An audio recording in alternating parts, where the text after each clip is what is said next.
Shalom, shalom bien-aimés, soyez bénis et que la grâce même du Seigneur Jésus demeure encore sur vous. C'est votre sœur, la servante de Dieu, persévérance du ministère, cri des sentinelles. Je bénis encore le Seigneur pour cette opportunité qui me donne encore de partager une parole avec vous. Alléluia. Bien-aimés, nous recommandons encore ce moment les mains du Seigneur, que lui-même il prenne le contrôle de toutes choses, qu'il dirige toutes choses, que son Saint-Esprit même soit au contrôle et que sa parole de ma bouche soit du feu, afin de consumer tout ce qui est bon en nous, au nom de Jésus-Christ de Nazareth. Amen. Bien-aimés, je bénis encore le nom du Seigneur. Alléluia. Je suis dans la joie quand on me dit d'aller dans la maison de l'Éternel. Alléluia. C'était la parole que le serviteur de Dieu, David, disait dans le livre de Psaumes. Il dit, je suis dans la joie, bien-aimés. Nous devons être dans la joie quand nous avons encore le souffle et la vie, bien-aimés. Quand nous sommes encore comptés parmi les vivants, bien-aimés. Il y a beaucoup de personnes, hier nuit, qui sont mortes. Il y a beaucoup de situations, les gens qui sont tombés dans des accidents graves, dans le coma. Mais toi et moi, le Seigneur Jésus-Christ nous donne encore l'opportunité d'être en vie. Bien-aimés, ce n'est pas quelque chose à ignorer. Ce n'est pas quelque chose à négliger. Alléluia.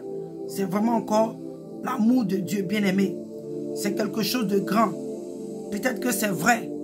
Tu n'as pas encore peut-être atteint les promesses que le Seigneur t'a faites. Tu n'as pas encore réalisé, je veux dire, ou bien tu n'as pas encore rentré en possession des promesses. Alléluia.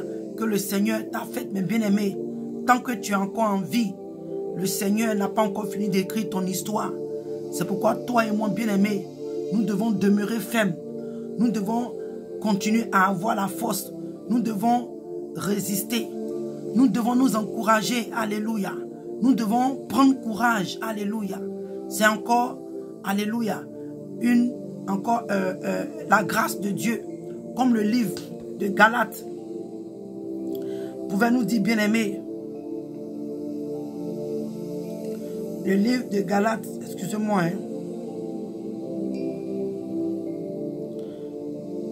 le livre de Galates 2, à partir, alléluia, du verset 21, il dit, ne rejette pas la grâce de Dieu, car si la justice s'obtient par la loi, Christ est mort en vain.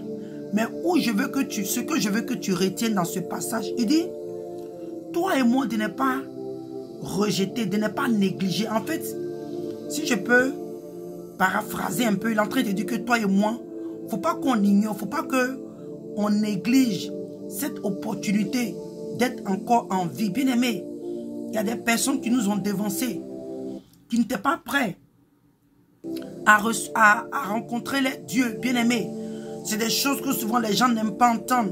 Quand on parle de la mort, quand on parle de l'enfer, les gens pensent que nous jugeons, nous condamnons. Mais bien aimé, les dits des gens ne vont pas nous empêcher de prêcher l'évangile. Les dits des gens ne vont pas nous empêcher de parler de la part du Seigneur. Alléluia. Ce que je veux te dire ici, bien aimé, prends courage. Si tu es encore en vie, c'est que Dieu n'a pas encore fini d'écrire ton histoire. Donc, positionne-toi bien afin de recevoir la grâce de Dieu. Alléluia. Parce qu'il dit de ne pas rejeter, de ne pas négliger. Tu es en vie. C'est vrai, peut-être que tu as les poches vides. Peut-être que tu as une situation qui te dérange. Peut-être qu'il y a quelque chose qui t'embête. Mais il dit, toi et moi, de ne pas prendre la grâce de Dieu. On est encore en vie. Cette opportunité, le Seigneur t'a pris. Alléluia, il t'a appelé à lui. Tu es devenu un enfant de Dieu. C'est encore la grâce du Seigneur. Ce n'est pas ça exactement mon message. Mais, alléluia, je voulais encourager quelqu'un. Alléluia, par l'inspiration du Saint-Esprit dans ce domaine pour te dire, tiens bon. Alléluia. Tenons bon. C'est vrai qu'il y a des situations que nous ne désirons pas qui viennent sur nos chemins. Nous sommes injuriés. Nous sommes rejetés. Nous sommes méprisés. Nous sommes négligés. Bien aimé, il y a tellement de choses. Mais comme l'apôtre Paul pouvait dire, il dit, Qu'est-ce qui peut nous séparer de l'amour de Dieu? Qu'est-ce qui peut nous empêcher? Alléluia. Qu'est-ce qui peut nous empêcher d'aimer Dieu? C'est ce qu'il est en train de demander. Parce que nous savons que Dieu, il nous aime. La parole de Dieu nous dit que l'amour de Dieu est inconditionnel. L'amour qu'il a pour nous, c'est un amour inconditionnel, quel que soit. Le Seigneur, il nous aime. La Bible dit que Dieu aime le pécheur. Mais c'est le péché qu'il hait. Alléluia. Donc, quel que soit le péché que les gens seront en train de commettre, Dieu aime la personne. Mais le péché qui est dans le corps de cette personne, c'est ce péché-là que Dieu hait. Et la Bible nous dit que le péché a été détruit, le péché a été condamné dans la chair. C'est pourquoi aujourd'hui, quand quelqu'un meurt dans le péché, malgré que l'amour que Dieu a pour lui ou pour elle, cette personne va toujours finir à l'enfer. Parce que le péché a été déjà condamné, a été détruit dans la chair. Donc quand tu meurs dans le péché, tu finis dans le feu, alléluia, de la gêne, quel que soit l'amour que Dieu a pour toi. Alléluia. Donc bien aimé, à cause de ce que le Seigneur nous aime toujours, nous ne devons pas nous décourager. Nous ne devons pas baisser les bras. Mais bien aimé, je le répète encore, ne néglige pas, ne prends pas. J'aime bien comment on dit ça en anglais. En anglais, on dit don't take for granted. C'est-à-dire que souvent, il y a des mots, quand c'est dit en français et puis en anglais, en anglais, je ne sais pas pourquoi, mais en anglais, tu sens vraiment la signification. Que don't take for granted la grâce de Dieu. Il ne faut pas négliger, il ne faut pas prendre ça à la légère, il ne faut pas mépriser, il ne faut pas, genre, voir ça juste comme Dieu t'a obligé de faire ce qu'il est en train de faire dans ta vie. Alléluia. Donc, ce que je t'ai venu ici pour t'encourager, pour te dire, notre passage est dans le livre des Psaumes. J'ai eu à cœur de partager ce petit passage-là, alléluia, avec quelqu'un ce matin. Il dit, je vais commencer à lire à partir du verset 5 de Psaume 29. Il dit, la voix de l'Éternel brise les cèdres. L'Éternel brise les cèdres du Liban. Il dit qu'il les fait bondir comme des veaux. Et le Liban et le Syrien comme de jeunes buffles. Il dit la voix de l'Éternel fait jaillir des flammes de feu. Alléluia. Il dit la voix de l'Éternel fait trembler le désert. Il dit l'Éternel fait trembler le désert des Caders. Il dit la voix de l'Éternel fait enfanter les biches. Elle dépouille les forêts. Dans son palais, tout s'écrie gloire. Alléluia.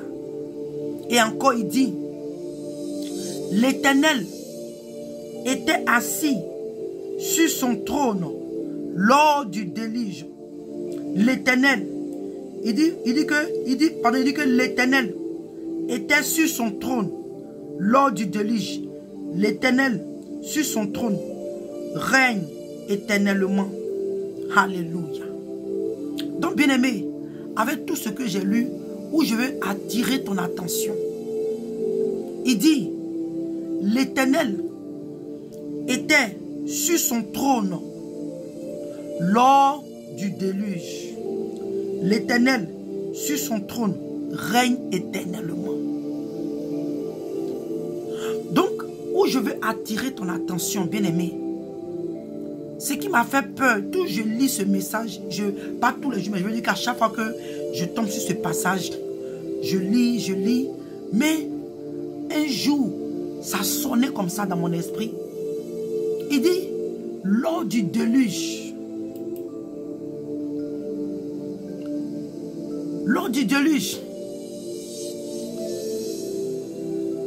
l'Éternel Dieu est assis sur son trône. Bien aimé, pendant le temps du déluge, qu'est-ce qui s'est passé? On a vu que c'était au temps où le Seigneur a décidé de détruire la terre à cause du péché. À cause du péché, bien aimé, l'homme avait tellement péché. Vous savez que le péché de l'homme était arrivé à son paroxysme à ce temps. Donc Dieu a décidé de détruire les hommes, la terre. Donc bien-aimé, où je vais attirer ton attention, quand Noé, à son temps, qui était l'homme qui prêchait la repentance, qui prêchait la justice de Dieu, qui prêchait la sanctification. Il avait dit que c'est un homme de justice, un homme qui vient dans la justice de Dieu. Alléluia. Les gens ne prêtaient pas attention. Les gens n'écoutaient pas. Au contraire, les gens se moquaient de lui. Les gens disaient tout ce qu'ils voulaient. Parce que bien aimé, quand Noé a bâti l'arche, a conçu l'arche, ça n'a pas pris 10 jours. Ça a pris plus de 100 combien? Ça c'est quoi, honte? Ça a pris quand même beaucoup de temps. Je ne vais pas dire quelque chose de contraire ici, mais ça peut, si je ne me trompe pas, ça peut, on peut dire plus de 130 et quelques jours. Voilà, si je me trompe, excusez-moi, mais je crois que c'était un truc comme ça, plus de 100 et quelques. Bien aimé. Et les gens n'ont pas écouté. Noé a passé son temps parce que, à leur temps, ils n'avaient jamais expérimenté l'eau. Alléluia. Comme aujourd'hui, la parole, l'évangile est prêché. Quand il y a les choses, les gens ne veulent pas écouter. Aujourd'hui, je ne vais pas mélanger mon message. Il y a quelque chose qui a failli sortir de ma bouche, mais je vais retenir ça. Aujourd'hui, la parole de Dieu est prêchée. L'évangile est prêché. La repentance est prêchée. La sanctification est prêchée. Le dépouillement est prêché. Alléluia. Les gens ne prêtent pas attention. Nous ne prêtons pas attention. Parce que le péché est tellement doux. Les gens se disent que, oh, Dieu est tellement amour. Et au temps de Noé, c'est ce que les gens disaient. Oh non, Dieu est trop amour. Dieu est trop amour. Comment toi, Noé, tu penses que Dieu a laissé l'eau? Et puis l'eau va nous envahir. L'eau va nous emporter. Ah non, toi aussi. Noé, depuis que le temps, on existe ici, là, est-ce que tu as une fois vu une goutte d'eau tomber ici? Ah non, mais toi aussi, on ne pense pas que Dieu peut faire ça. C'est ce que les gens sont en train de faire aujourd'hui. La parole de Dieu est prêchée. Mais tout ce que nous voulons entendre, nous voulons vivre 2 Timothée 4, 1 à 5. Disons même 1 à 4. C'est ce que nous voulons vivre. 2 Timothée 4, 1 à 4. C'est ce que nous voulons vivre. Surtout le verset 3 à 4. C'est ce que nous voulons vivre. Nous voulons nous choisir des docteurs selon nos désirs. C'est que le désir, c'est qui en nous, les fruits qui sont en nous, là, les désirs. Je ne parle pas du fruit du Saint-Esprit. Les fruits qui sont en nous, là, c'est selon les fruits là que nous voulons choisir nos prédicateurs. Donc, quand la parole de Dieu est prêchée, personne ne veut écouter. Et au temps de Noé, c'est ce que Noé a vécu. Écoute-moi très bien, la Bible dit que le jour du déluge, j'arrive, hein, Dieu est assis sur son trône, tranquille. Tranquille. Bien-aimé, Noé a prêché aux adultes. Il a prêché aux enfants. Il a prêché aux vieillards. Il a prêché aux jeunes. Il a prêché aux jeunes filles. Il a prêché aux jeunes dames. Bien-aimé, tout âge a été prêché au temps de Noé. Noé n'a pas raté. Il y a eu un moment même, Dieu encore a laissé 7 jours. Et bien aimé, je t'apprends que les 7 jours que Noé a reçus avant que le déluge arrive, c'est dans ces 7 jours que nous sommes. À notre temps, nous sommes dans les 7 jours de grâce. Et bientôt, ces 7 jours vont bientôt s'inspirer. Alléluia. Bien aimé, nous sommes dans ces 7 jours de grâce. Alléluia. Donc bien aimé, imagine-toi. Ce qui m'a cliqué, j'ai dit, mais attends, pourquoi la parole de Dieu nous dit que Dieu était sur son trône le jour du déluge? Là, on va lire d'abord dans le livre de Hébreux. Dans le livre de Hébreux,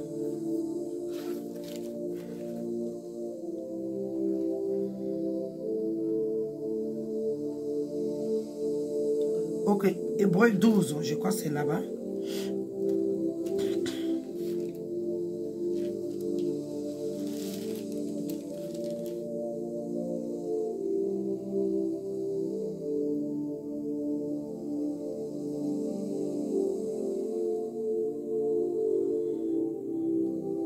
Hébreux 12, verset 6.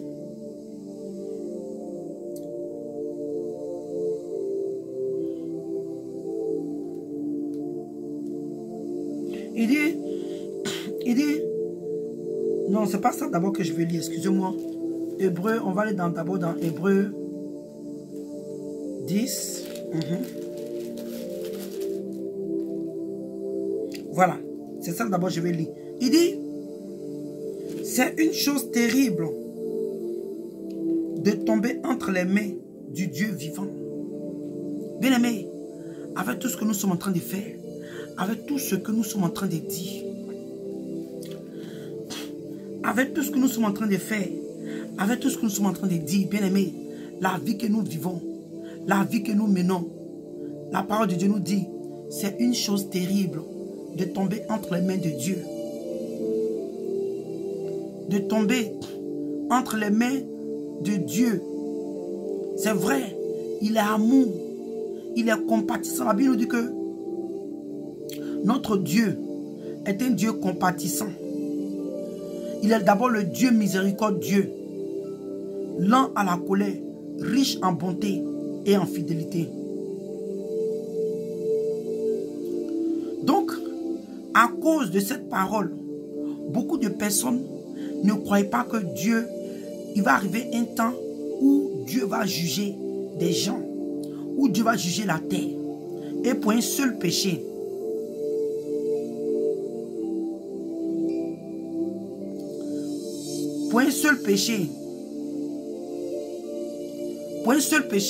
une personne, ok. Voilà, moi j'avais dit, je vais rectifier, j'avais dit que Noé avait pris 130 jours, mais c'est 130 ans.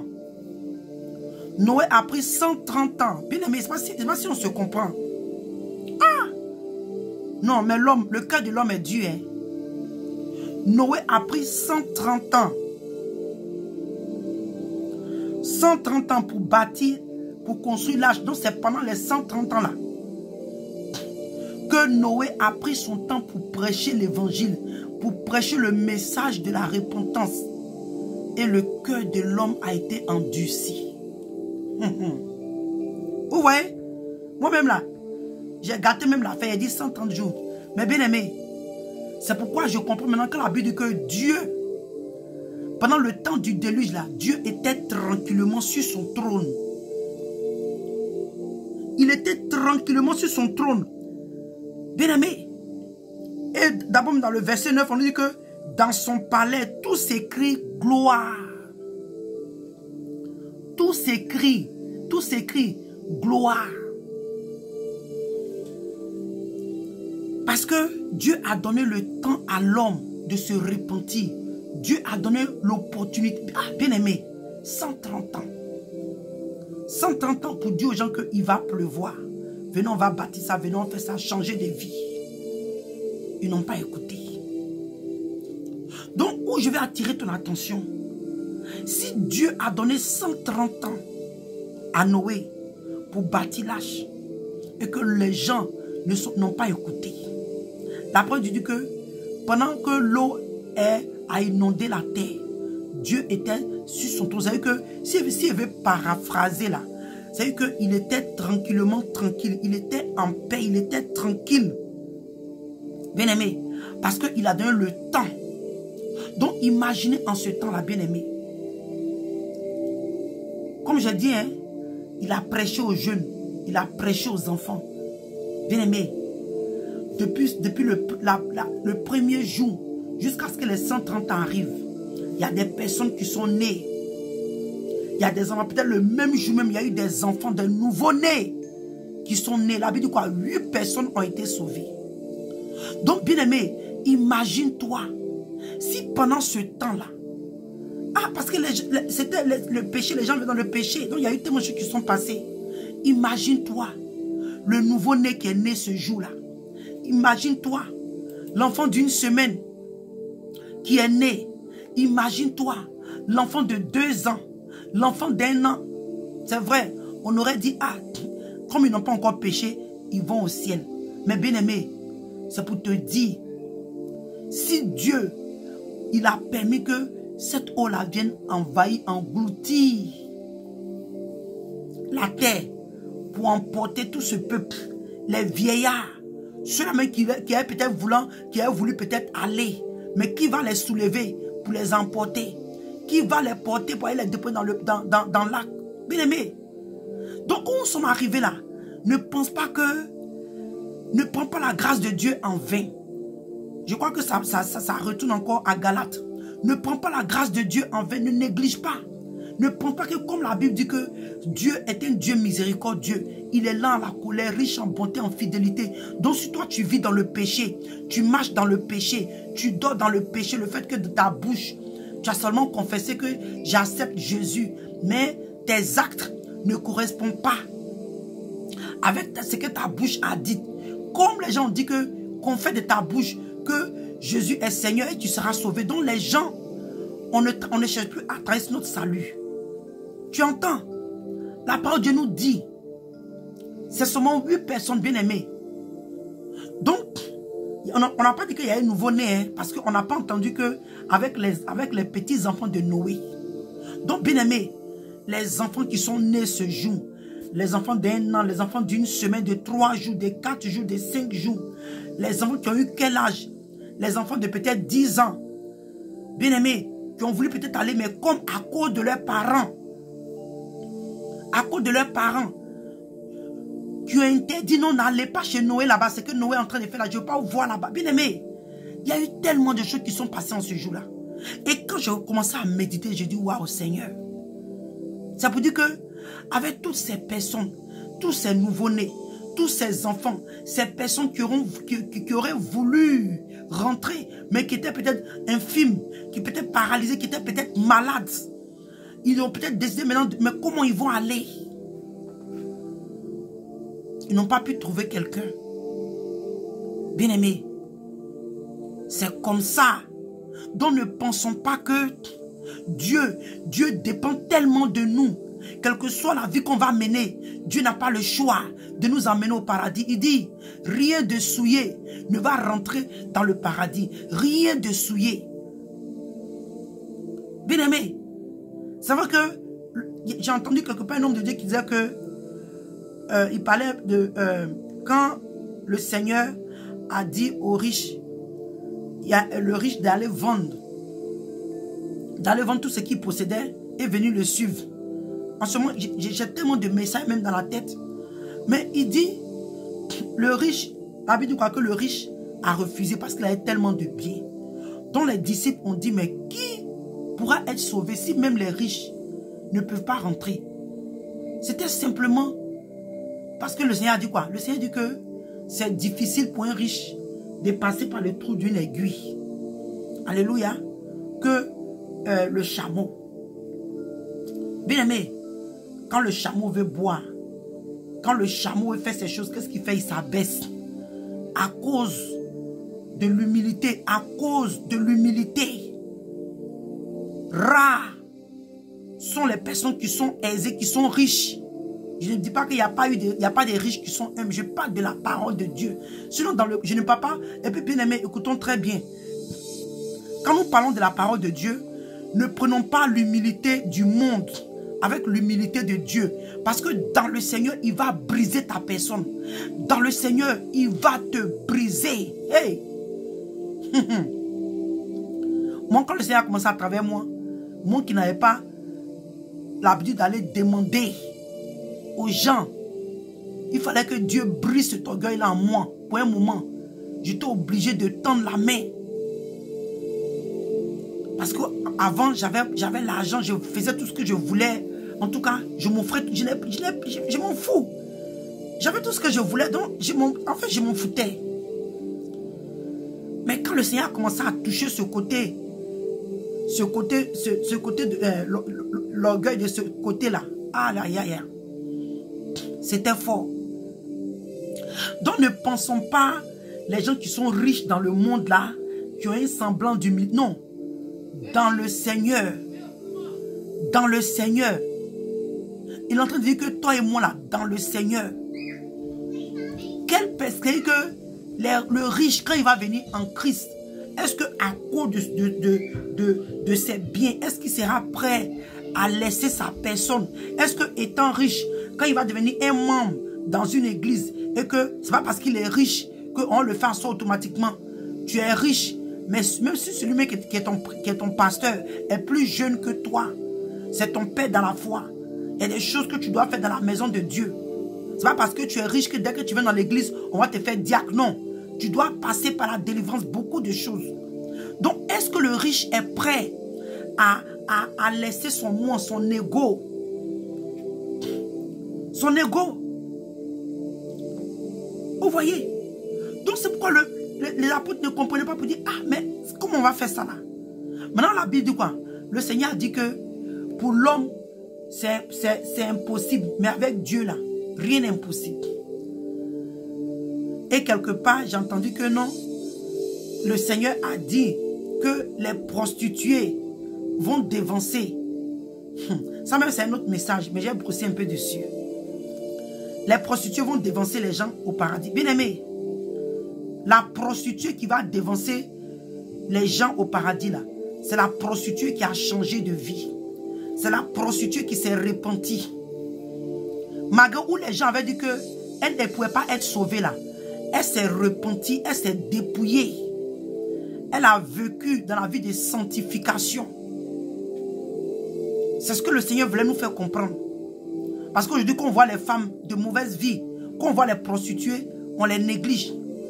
Mais on sera étonné parce que quand l'heure de leur salut va sonner, quand le jour qu'elles vont tendre l'évangile, elles ne vont pas tarder. Elles vont se repentir. Elles vont se dépouiller. Elles vont accepter le Seigneur. Elles vont accepter de se dépouiller. Elles vont accepter de changer de vie. Aucune prostituée ne va finir de vendre son corps la même nuit là. Elle meurt puis elle rentre au paradis. Jamais. C'est vrai que nous serons sauvés par la grâce.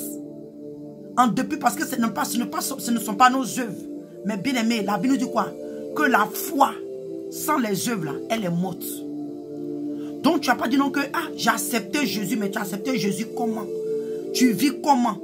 Tu marches comment? Bien aimé, faisons attention quand nous lisons la Bible. Faisons attention quand nous lisons les Écritures. Alléluia. Donc bien aimé, ce qu'ils sont en train de dire ici, là, le Seigneur, la Bible nous dit que Dieu était sur son trône. Et les enfants sont morts. Les femmes enceintes sont mortes. Le nouveau-né, le bébé qui est dans le ventre est mort. Parce qu'elle a bu l'eau dont l'enfant est mort. Les vieillards. Les malades. Celui-là qui était infime. Paralysé. Bien aimé. Imagine-toi. Imaginons. Et le jour que j'ai médité là. C'est toutes ces choses là qui sont. J'ai dit waouh Seigneur. Mais Dieu. Il ne changera pas pour une personne. Il ne changera pas pour une personne. Quel que soit ce que les gens diront, Dieu ne va pas piétiner sa parole. Quelles que soient les paroles que les gens diront, quels que soient les actes que les gens vont poser, qui est contraire à la parole de Dieu, Dieu ne va pas piétiner sa parole pour faire rentrer quelqu'un au paradis. Parce que sur le jour de déluge là, Dieu pourrait faire de telle sorte que Noé aille chercher les nouveaux-nés, aille chercher des enfants, aller les forcer, aller prendre les enfants. Vous savez que Dieu, quand il veut faire les choses, mais bien aimé, ce jour-là, ça a été une décision personnelle. Bien aimé, c'est pourquoi la parole de Dieu nous dit que celui qui va accepter là, celui qui va accepter le Fils de Dieu, celui qui va accepter l'évangile, c'est lui qui sera sauvé. Celui qui va accepter de se baptiser, c'est lui qui sera sauvé. Celui qui va refuser là, celui qui va payer le prix. Le jour du jugement, parce que le jour du déluge était un jugement. Personne ne pouvait payer le prix de personne. Noé, même si Noé a eu à cœur d'aller chercher les bébés, aller chercher les vieillards, aller chercher les femmes enceintes. Ce jour-là était un jour personnel, un jour de jugement. Chacun devait rendre compte à Dieu. Et ceux qui ont accepté, de se conformer à la parole de Dieu. C'est ceux-là qui sont rentrés dans l'âge. Donc, bien aimé, je donne cette parole-là pour te dire que faisons attention, ne négligeons pas la grâce de Dieu. Ne pense pas que tu vas vivre comme tu veux et puis à la fin des temps, Dieu va te faire rentrer au ciel. Non. Je te répète encore, le livre de Psaume 29, à partir du verset 10, nous dit: le jour du déluge où les bébés pleuraient, les femmes enceintes, peut-être que ce jour-là, il y a des femmes qui accouchaient. Ce jour-là même là, il y a eu tellement de choses qui sont passées. Parce qu'on parle de la terre, il y a beaucoup de choses qui se passent partout. Bien aimé, c'est pas parce que Dieu a décidé ce jour-là qu'il ne devait pas avoir des femmes qui étaient en train d'accoucher. C'est pas parce que Dieu a décidé ce jour-là qu'il n'y avait pas quelqu'un qui était malade qui partait se traiter. C'est pas parce que Dieu a décidé ce jour-là qu'il n'y avait pas d'infirme, il n'y avait pas de paralytique, il n'y avait pas de vieillard qui n'avait personne pour l'aider, bien aimé. C'est pourquoi la Bible nous dit que, encore une fois, quelque part dans le livre de Matthieu, si je ne me trompe pas, attends, il dit pendant le jour du déluge, les gens vivaient comme ils voulaient, sans s'en rendre compte. C'est-à-dire que, comme il a dit ça même, je vais chercher le passage là. Oh, il dit que pendant le temps de déluge là, les gens ne s'inquiétaient pas, ils vivaient comme d'habitude. Toi et moi aujourd'hui on se réveille là. Tu dois aller au travail, non? Moi, je vais faire ce que j'ai à faire. Chacun va au travail, les gens vont dans leur quotidien. Et c'est ce jour-là que Dieu décide de venir enlever l'église. Si tu n'es pas prête, tu vas rester. Si tu es prêt, tu t'en vas. C'est comme ça que ça s'est passé. C'est comme ça que c'est passé.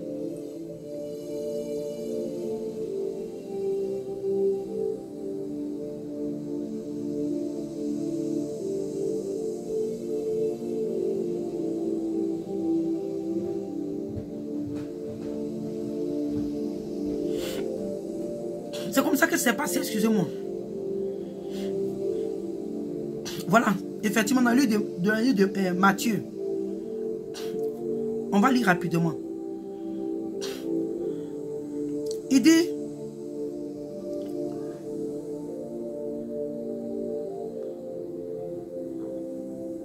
que, parce que, il parle en notre temps, hein, il dit pour ce jour, il dit que pour ce qui est du jour et l'heure, personne ne le sait, ni les anges des cieux, ni le Fils, mais le Père seul. Matthieu 24, à partir du verset 26 et jusqu'au 27, il dit que ce qui arriva au temps de Noé arrivera de même à l'avènement du Fils de l'homme. Il parle du Seigneur Jésus. Il dit car dans les jours précédents, il dit car dans les jours qui précédaient le déluge, les hommes mangeaient et buvaient, se mariaient et mariaient leurs enfants, jusqu'au jour où Noé entra dans l'arche. Il est en train de nous faire comprendre que ce jour-là, les gens vivaient au quotidien, ils faisaient leur quotidien, ils ne se souciaient pas. Ils ne se souciaient pas, personne ne se souciait. Bien aimé, personne ne se souciait, il dit que, et il ne se doutait de rien. Voilà, verset 29, il dit que, et il ne se doutait de rien jusqu'à ce que le déluge vint et les emporta tous. Il en sera de même à l'avènement du Fils de l'homme. Donc, bien aimé, toi et moi ne négligeons pas cette grâce que Dieu nous donne en ce moment. Quand tu entends les messages, va en prière et prie. Pose les questions à Dieu. Pose les questions à Dieu. Parce que ça a fait pitié que tu as rejeté les messages. Tu as rejeté la parole de Dieu parce que toi, on t'a dit que ton pasteur t'a dit que une fois sauvé, tu es sauvé pour tout parce que tu es sauvé par la grâce. Donc tu peux vivre comme tu veux. Et au dernier jour, Dieu a te sauvé. Ça ne marche pas comme ça, bien aimé. La Bible dit que dans le livre de Romains, il dit que Paul dit, le jour du jugement, il dit que chacun passera devant le trône blanc, devant le trône du jugement. Et chacun va rendre compte à ses actes étant dans le corps. C'est que la vie qu'on a vécue, qu'on est dans la chair, sur la terre, là, ce sont ces actes-là qu'on va rendre. Ce sont ces comptes-là qu'on va rendre, excusez-moi. Quand on était dans le corps, là, la vie qu'on menait sur la terre. Donc, bien-aimé, ne dis pas que non, comme tu es sauvé par la grâce, donc tu es libre de vivre comme tu veux. Non. La Bible dit que, pourquoi, si on devait vivre comme on voulait, pourquoi le Seigneur a dit que, si on veut le suivre, là, on doit porter la croix. Est-ce que quand le Seigneur a porté la croix, ça a été une croix facile? Ce n'est pas les croix que les gens mettent au cou. Hein. Il dit que, si encore quelqu'un veut venir après lui, que la personne renonce à sa personne. Sans commun, c'est un autre message. Bien aimé, Dieu dit qu'on doit renoncer à notre personne. Si on devait être sauvé gratuitement. Encore le livre de Matthieu nous dit, Matthieu 7, à partir du verset 13 à 14, il dit le chemin qui est... Attends, je vais lire ça rapidement. Le livre de Matthieu 13. Pardon, Matthieu 7, excusez-moi. Matthieu 7, à partir du verset 13.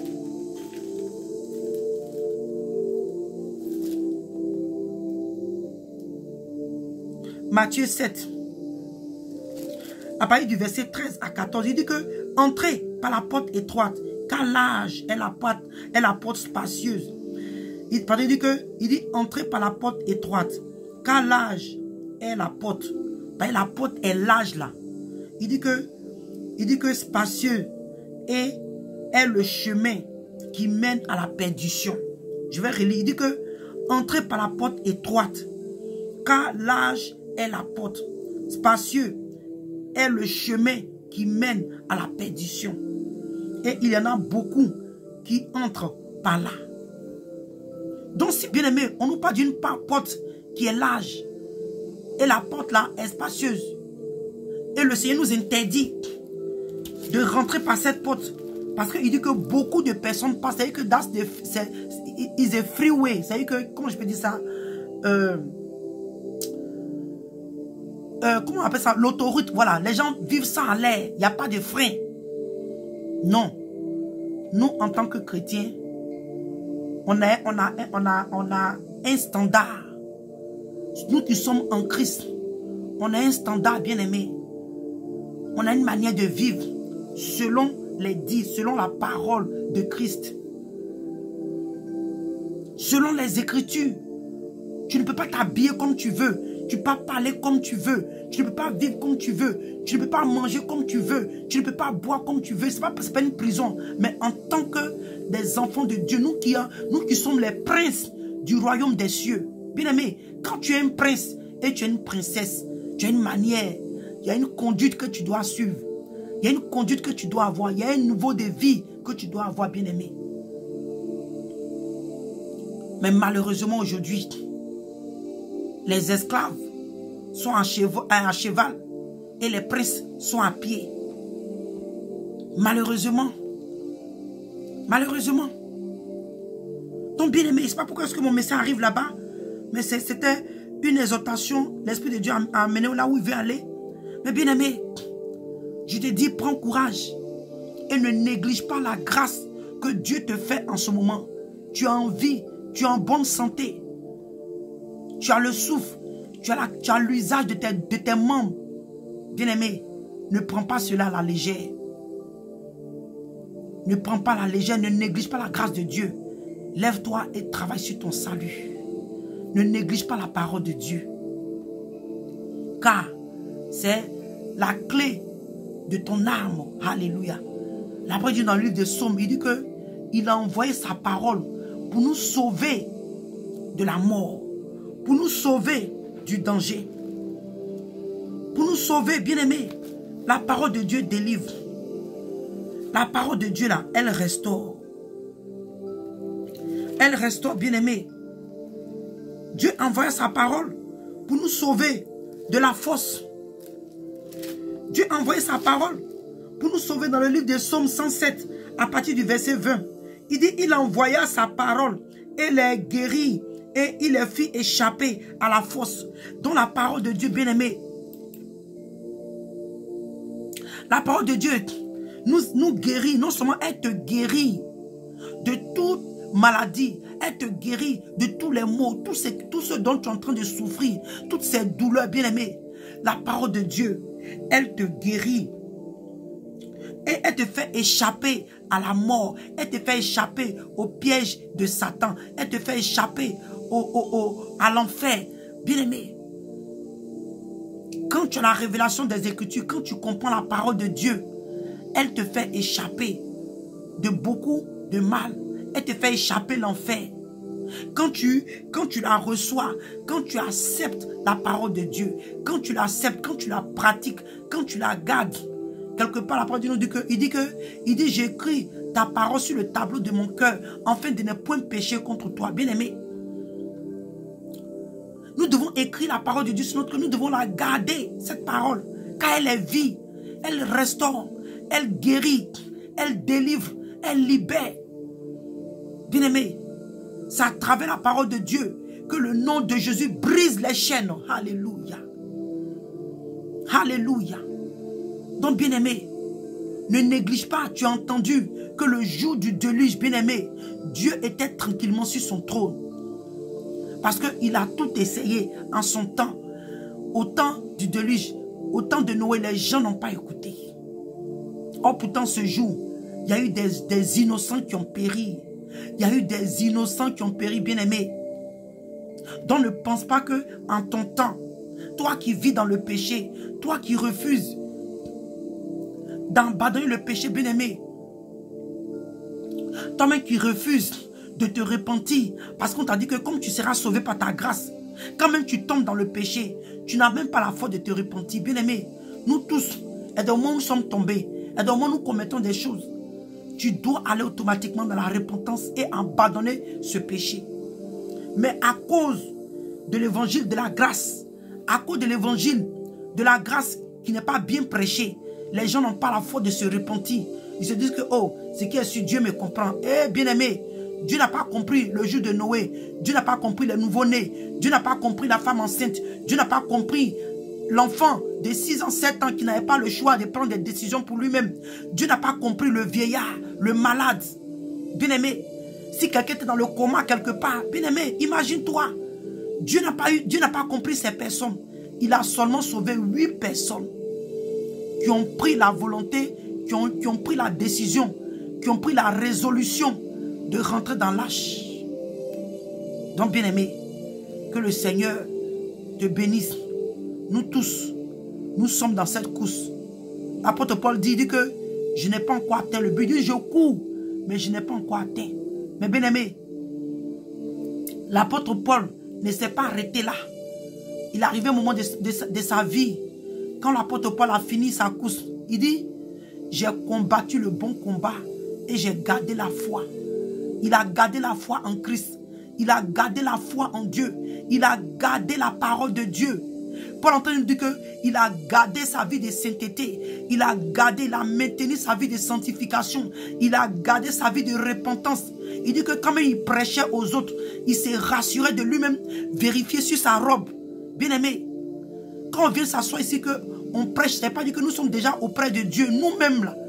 Quand on finit souvent, on réécoute aussi les messages. Parce que ça nous édifie aussi. Et nous-mêmes, on trace notre salut avec crainte et tremblement.